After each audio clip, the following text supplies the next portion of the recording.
आइए सुनते हैं यशपाल जैन जी की कहानी मोतियों की फसल। किसी नगर में एक राजा रहता था। वह बड़ा भला था। अपनी प्रजा की भलाई का उसे बहुत ध्यान रहता था।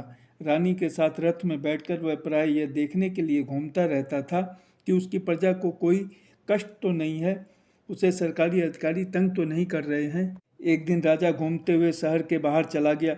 देखता क्या है कि एक खेत में किसान हल चला रहा है। हल में एक ओर को बैल जुता है, दूसरी ओर उसकी स्त्री हल को खींच रही है। यह देखकर राजा को बुरा लगा, दुख भी हुआ।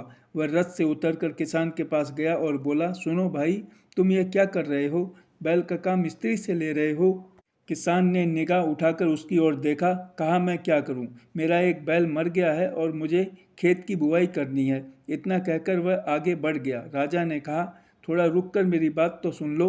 किसान बोला, मेरे पास समय नहीं है, मुझे शाम तक सारे खेत में बीज बो देने हैं। राजा बड़ा हैरान हुआ। उसने कहा, मेरा एक बैल ले लो। चलते चलते किसान बोला, तुम तो कह रहे हो, पर तुम्हारी घरवाली ने नहीं माना तो अपनी स्त्री को भेज दो।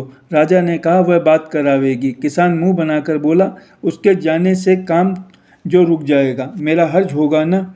राजा ने गंभीर होकर कहा, जब तक वह लौटेगी उसकी जगह मैं हल खींच दूंगा। किसान राजी हो गया। उसने स्त्री को रानी के पास भेज दिया और राजा हल खींचने लगा।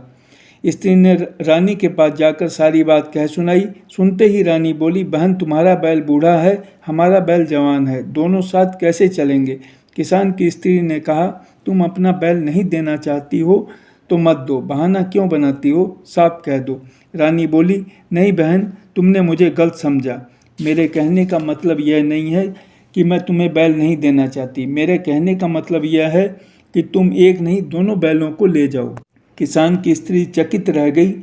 रानी ने दोनों बैल उसे दे दिए। वह उन्हें लेकर अपने पति के पास आ गई और उन बैलों की मदद से उन्होंने शाम तक सारे खेत में बीज डाल दिए। किसान खुश था कि उसका काम पूरा हो गया। राजा खुश था कि वह मुसीबत के समय में उसे सहारा दे सका। कुछ दिन बाद फसल उगी, बड़ी हुई, उस पर दाने लगे। किसान ने देखा, जितनी धरती में राजा ने हल खींचा था और उसके पसीने की बूंदें टपकी थी, उतनी धरती की फसल पर अनाज नहीं मोती लगे हैं। किसान ने अपनी आंखें मली। उसे कहीं भ्रम तो नहीं हो रहा है, पर वे सचमुच मोती ही थे।